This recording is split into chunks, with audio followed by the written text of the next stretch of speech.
Diclofenac ni umuti uri mu cyiciro cy'imiti ikoreshwa mu kuvura ububabare n'ububyimbirwe. Ubwoko bw'iyi miti izwi nka non-steroidal anti-inflammatory drugs (NSAIDs).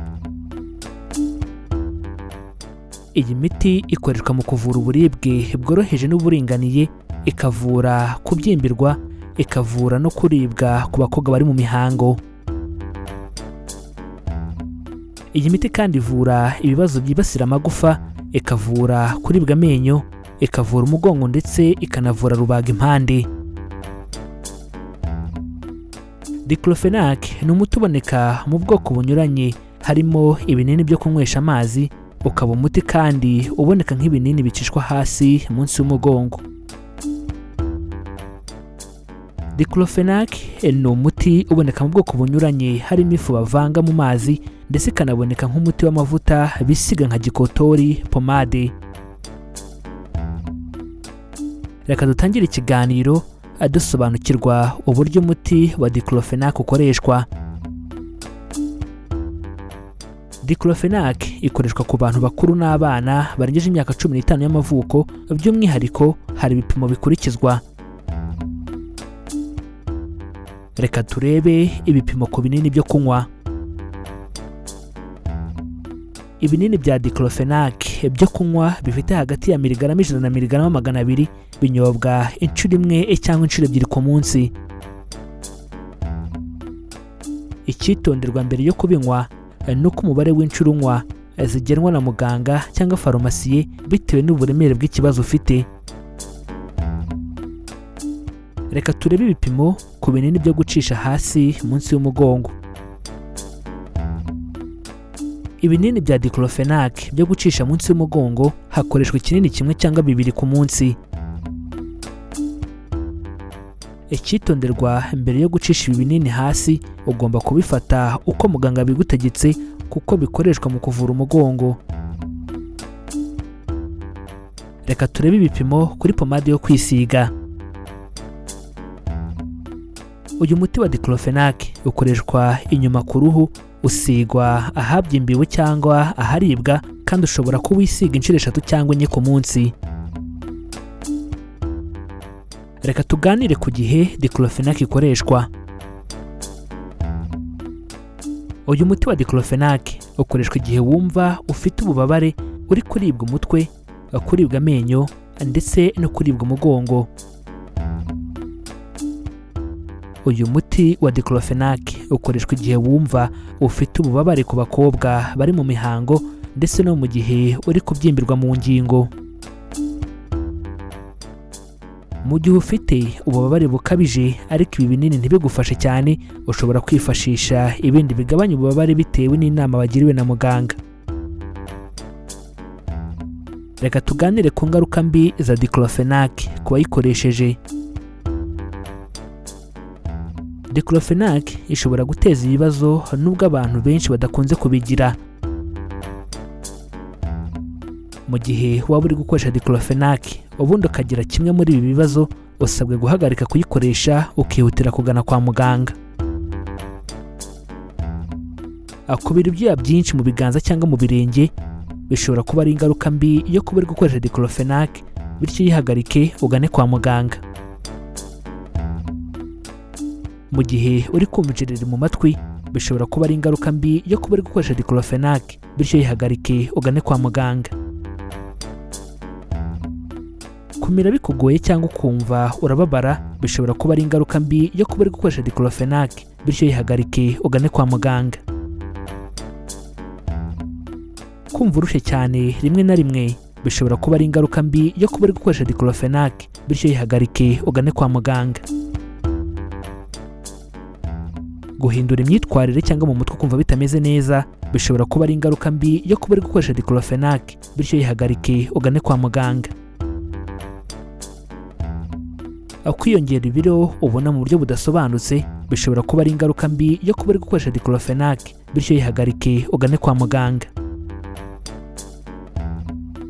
Reka tuganire ku ngaruka mbi ariko zoroheje zishobora guturuka ku gukoresha Diclofenac. Kubabara mu gifu ni imwe mu ngaruka mbi ariko zoroheje zishobora guturuka ku gukoresha diclofenac. Kugira ikirungurira ni imwe mu ngaruka mbi ariko zoroheje zishobora guturuka ku gukoresha diclofenac. Kumva uzungera n'isereri ni imwe mu ngaruka mbi ariko zoroheje zishobora guturuka ku gukoresha diclofenac. Kumva uzungera n'isereri ni imwe mu ngaruka mbi ariko zoroheje zishobora guturuka ku gukoresha diclofenac. Kugira iseseme ni imwe mu ngaruka mbi ariko zoroheje zishobora guturuka ku gukoresha diclofenac. Kunanirwa kwituma ni imwe mu ngaruka mbi ariko zoroheje zishobora guturuka ku gukoresha diclofenac.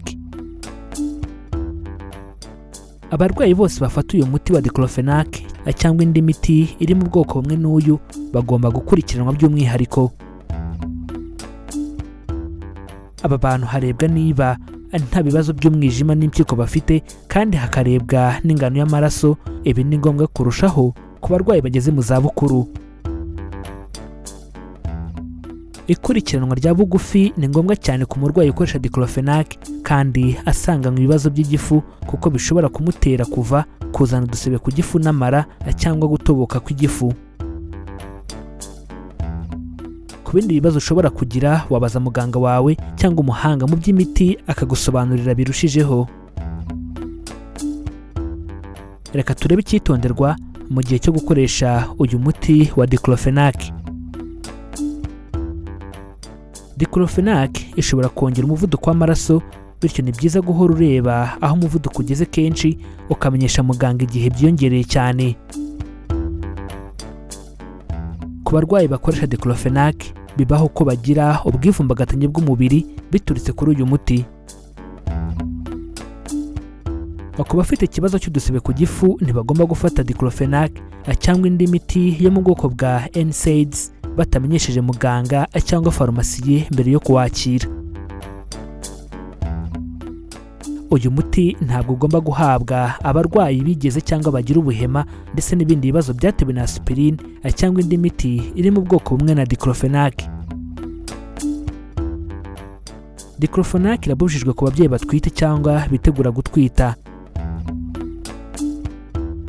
Ku rundi ruhande by'umwihariko ababyeyi bonsa nabo ntibemerewe gukoresha diclofenac kuko ica mu mashereka ikaba yagira ingaruka ku mwana uri konka. Ni ngombwa gukurikiza inama za muganga ku muti wose ugiye gufata. Igihe utasobanukiwe cyangwa ugize ikindi kibazo ugomba kubaza muganga cyangwa farumasi. Ushobora kongera gukurikira iki kiganiro kugira ngo usobanukirwe neza kandi ugirirwe akamaro n'ibitumaze kubaganirizaho. Dukora ibi biganiro tugamije guhugurana no gusangizanya ubumenyi ku ndwara zibasira umubiri, imiti ikoreshwa mu buvuzi ndetse n'ibiribwa, tukamenya intungamubiri umubiri wacu ukeneye. Abatabizi bicwa no kutabimenya, bityo natwe tukagira tuti abatarabimenya bicwa nuko batarakora subscribe kuri iyi channel Mizero Media ngo bamenye ko kwirinda biruta kwivuza. Niba utarabikora nyabuneka kandi subscribe kuko ni ubuntu, kandi kuri iyo nzogera byegeranye bizajya bigufasha kubona ibiganiro bishya tubategurira. Badusanga no ku mbuga nkoranyambaga yaba Facebook, Instagram ndetse na Twitter. Ujya ahashakirwa ugashakisha Mizero Media ubundi ukadukurikira. Ibitekerezo byanyu ni ingenzi cyane. Ubaye wifuza kugira icyo tubaza, udusobanuza cyangwa kutwunganira ku ngingo ariyo yose, nyabuneka twandikire muri comments turagusubiza. Mu gihe wakunze ikiganiro twabagejejeho, kanda like ubundi ukore share ubisangize n'abandi kugira ngo nabo basobanukirwe uburyo bwo kubungabunga amagara yabo. Iki ni ikiganiro kwirinda biruta kwivuza. Amahoro y'Imana bane namwe, tubifurije kuzirikana ko amagara ni ubukungu.